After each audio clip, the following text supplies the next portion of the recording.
A Little History of Centennial Branch 5996. Narrated by Marcie Miller. Before the zip code came out, The zip code, learn it today.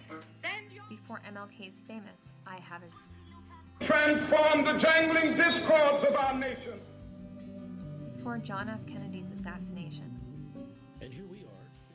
and even before the smiley face was invented, Centennial Branch 5996 was chartered on January 23rd in the year of 1963. While little is known about our early days, city delivery began in Littleton in 1912, and their branch was chartered in 1925. Littleton Branch 2323. The new Englewood Post Office was dedicated in September of 1938. A mural painted by John Fraser in 1940 depicted a pre-World War II Littleton. This mural now hangs in the Littleton Historical Museum.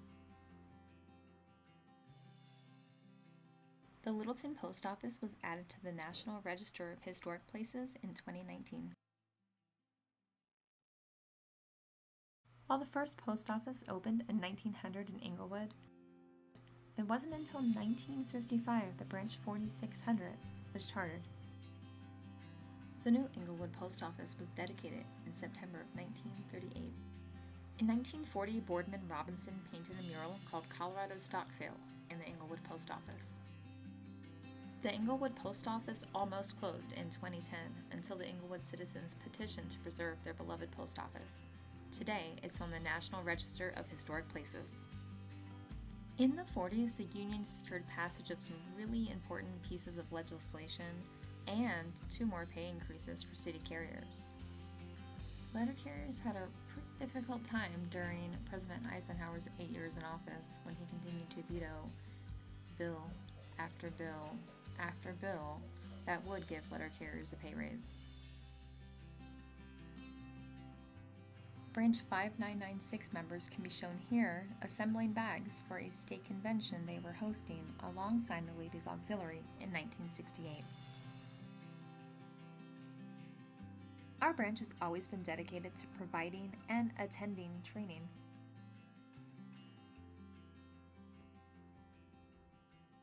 Here are a few of the manuals and guides that we used for new employee orientation, electing union officers, route evaluation systems, handbooks, working together, and of course, workers' compensation. Here are a few agreements between the National Association of Letter Carriers and the Post Office Department dating back as early as the 1960s. Many carriers in the 1960s were struggling financially and oftentimes had to have a secondary job. Picketers here in 1969 were raising awareness about House Resolution 13,000, the Federal Pay Comparability Act.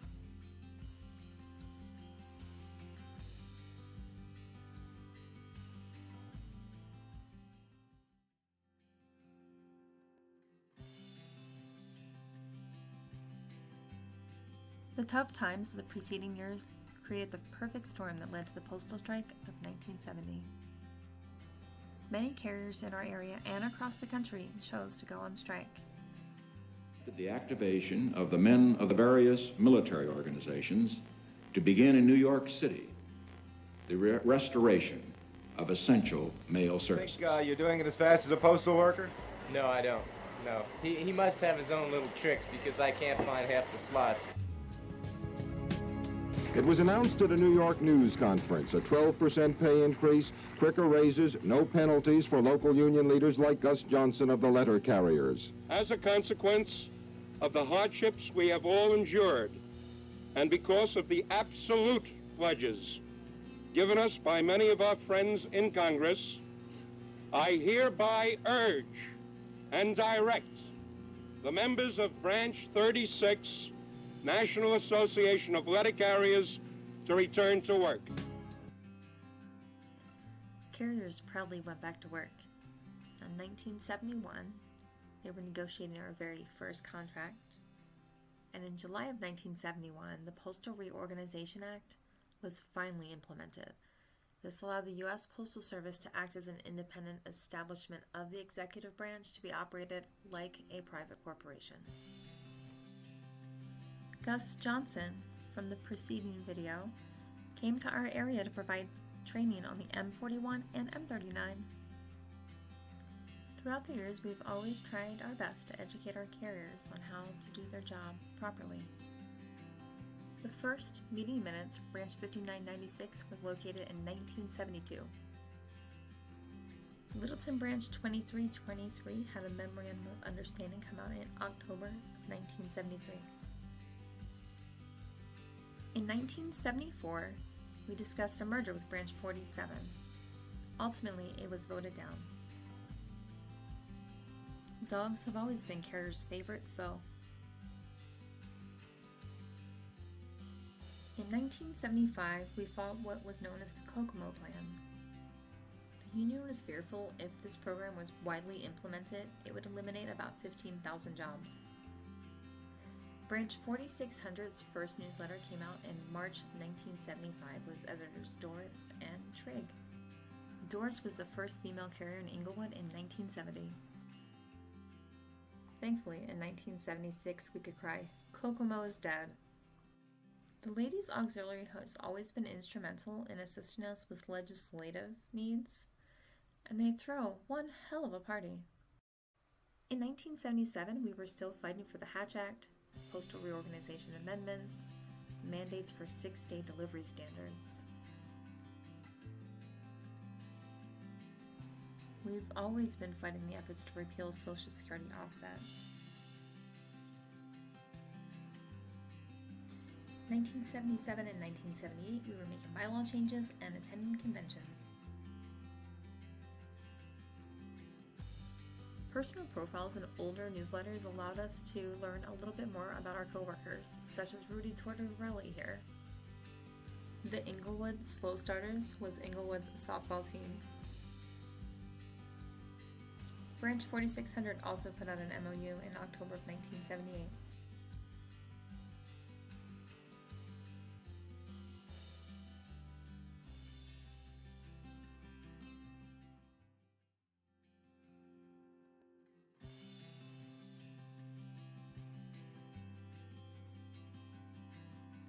By May of 1981, Branch 2323 was discussing merging with Englewood and Aurora. President Beets from Branch 2323, President Arntz from Branch 5996, and President McMahon from Branch 4600 attended an October meeting in 1981 where it was voted on that we would in fact merge. December 30th, 1981, our merger was official.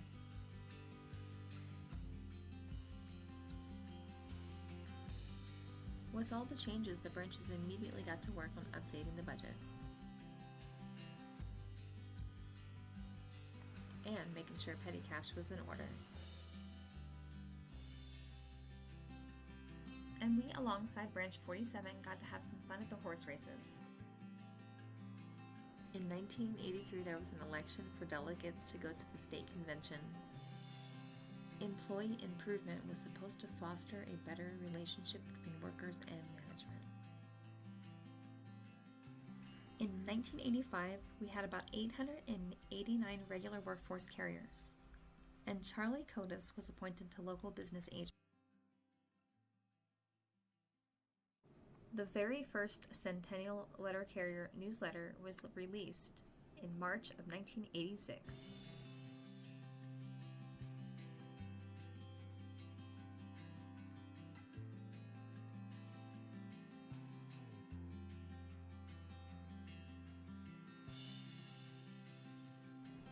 Now what you may be noticing is that our branch meeting place and office address have changed through the years, but what has also changed are the names of our offices.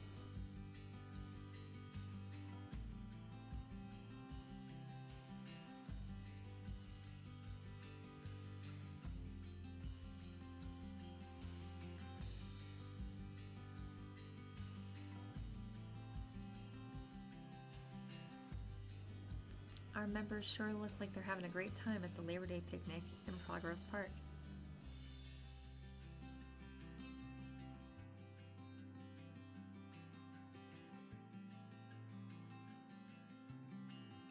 In 1987, and even today, we're still fighting Article 8 violations. Throughout the mid to late 80s, we continued holding elections, being delegates to state conventions and other training, swearing at our officers, attending shop steward meetings, and of course letting loose at a branch picnic or party. In September of 1988, Marty McMahon wrote about how the Republican Party wanted to privatize the Postal Service.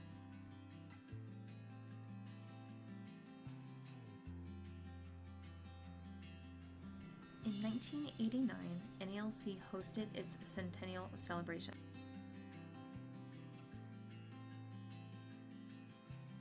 Many carriers from our branch went back to where it all began, Milwaukee, Wisconsin.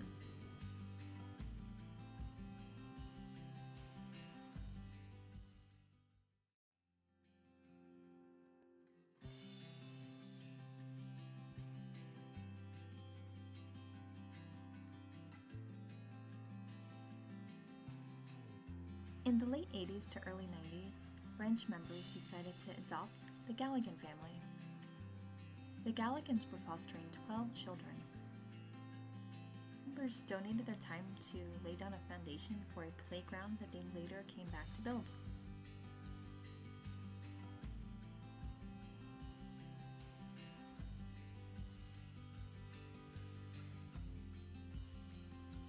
In 1991, Marty Curtin had been elected vice president of the state association. There was also talk of merging offices with Branch 47. In 1992, we still had transitional employees, and they were talking about implementing DPS. Our branch hosted a pretty successful installation and retirement dinner, and also a branch picnic attended by over 400 people. Our members are helping to preserve the wolves. They even went to the sanctuary periodically to mend fences and volunteer in other ways. In '93, we had about 101 PTFs in Colorado. Throughout 1993 and 1994, delegates were elected to convention, which they attended. We encouraged non-members to join and showed people how to write to members of Congress. In December of 1994, the newsletter came to everyone's home in very festive colors. In 1995, we provided reasons to put on your 3996, elected delegates to conventions, and our membership reached 700 members.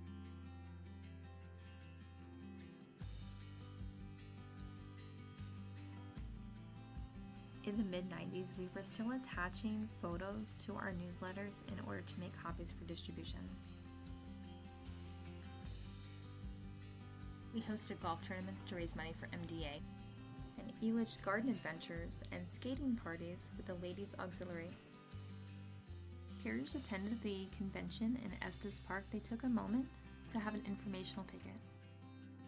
In February of 1998, Ken Barber was elected treasurer, a position he would hold until December of 2024. Double satchels were released, but management was having some difficulties with ordering them. In late 1998, early 1999, there was very serious discussions about merging with Flatiron's branch 642. The merger would have been effective March 10th, 1999, but branch members didn't agree and voted against it. Our members had a lot of fun at a Mardi Gras party in March. The mood quickly turned around with news of the Columbine High School shooting in April of 1999. Carriers pleaded outside the Columbine post office for a new postmaster. In 1999, letter carriers were elevated to level 6 pay.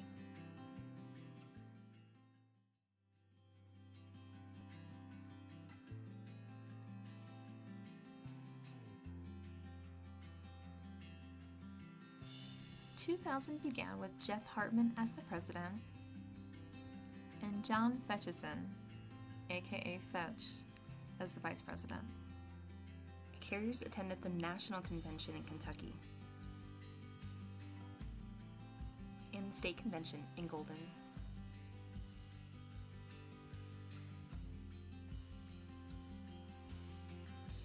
After the tragedies of September 11th, anthrax began popping up in the maelstrom.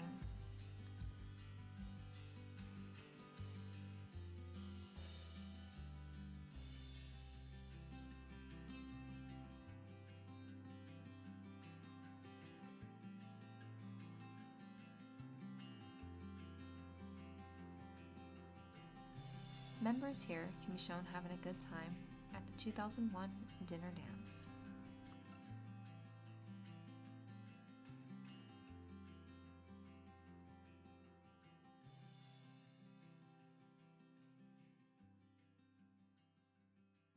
The 2001 state convention was in Durango.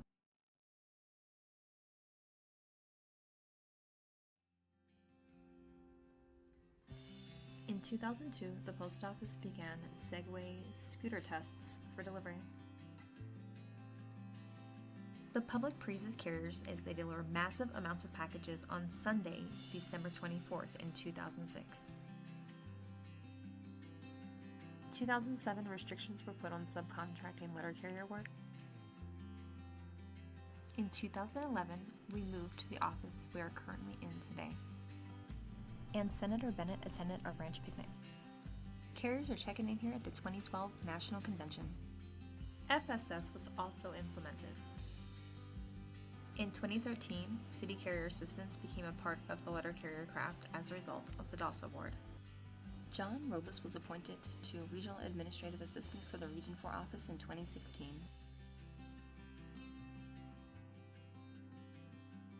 In 2019, after Jeff Hartman was appointed the Region 4 Regional Grievance Assistant, Kelly Robles took the helm as the first female president of Branch 5996. Branch 5996 is an indication of the high esteem in which you are held by your associate members.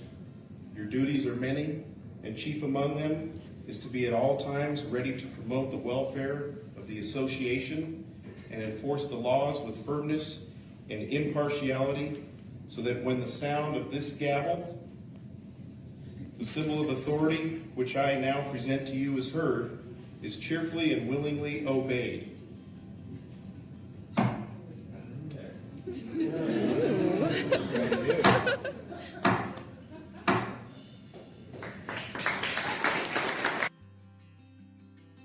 Even during COVID, we continued delivering for the community, and they showed great appreciation. When it was safe to gather again, Branch 5996 members hit the ground running, attending state conventions, national conventions, rap sessions, holding picnics, and more.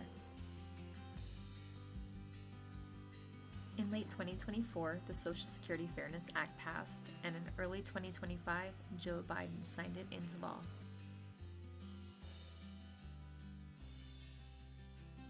In 2025, carriers attended and hosted Fight Like Hell rallies.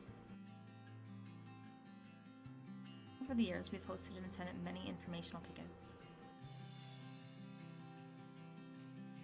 Stood alongside several of his fellow carriers to demand better protection.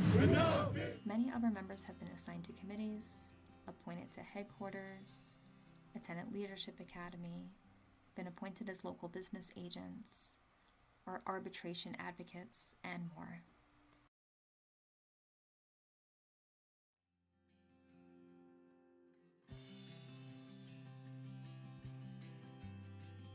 Our members are also excellent at communicating. We deliver anything and everything, whether it is an absolute necessity or just something that you want.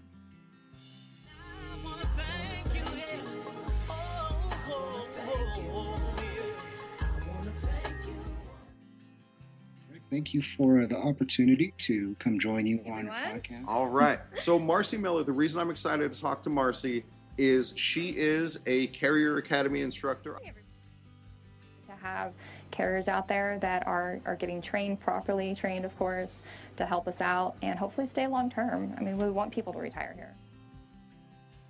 Our carriers have always been advocates to assist where needed, including CFC and LICPIF, Disaster Relief Foundation, the Food Drive, and Muscular Dystrophy Association, as well as scholarships.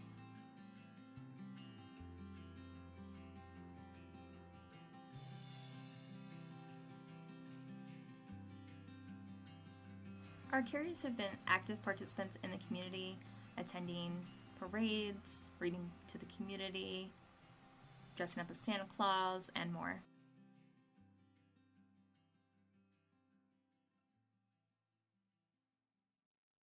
Carriers often jump into action for the good of the community.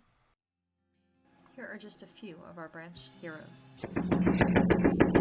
Smoke blows behind letter carrier Roy Zuniga as he frantically knocks on Kyle Warden's door to warn his family that their home is burning. Woke my husband up and got the baby out. Somebody was in trouble and they needed help. He then runs to alert the Musinisi family next door. I kind of was yelling at him, "What are you trying to get in our house for? We thought somebody was breaking in." But Zuniga was getting them out just in time.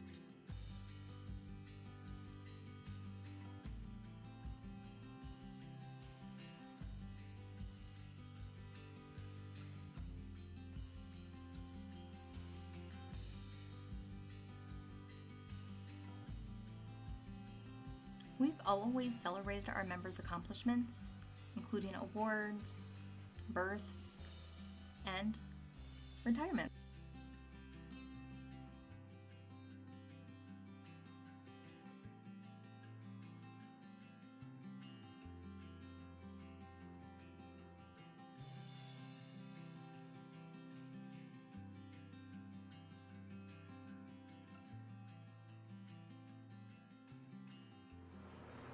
You all know Brother Cole.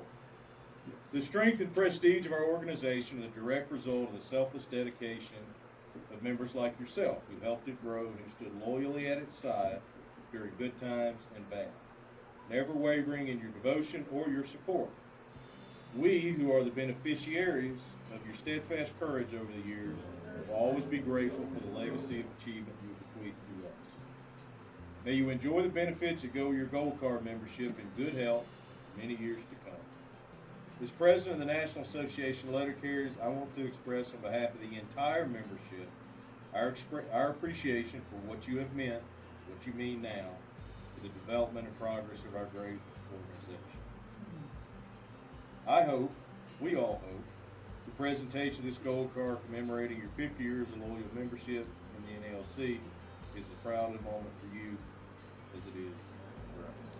So I am honored to present you with the letter, with the pen, and then you actually do get a Gold Card. Woo! Yay! Good job!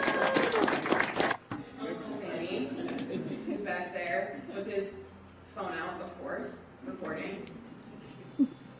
If you don't know, my Uncle Danny, or Daniel Chavez, has cancer.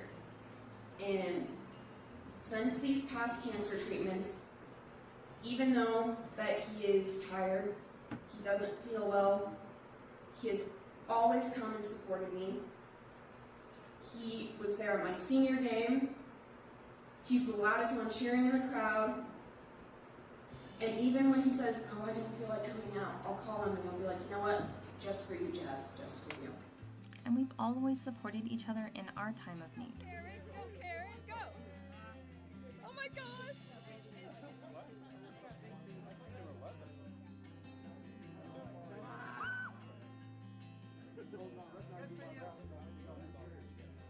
John Davidson said it best.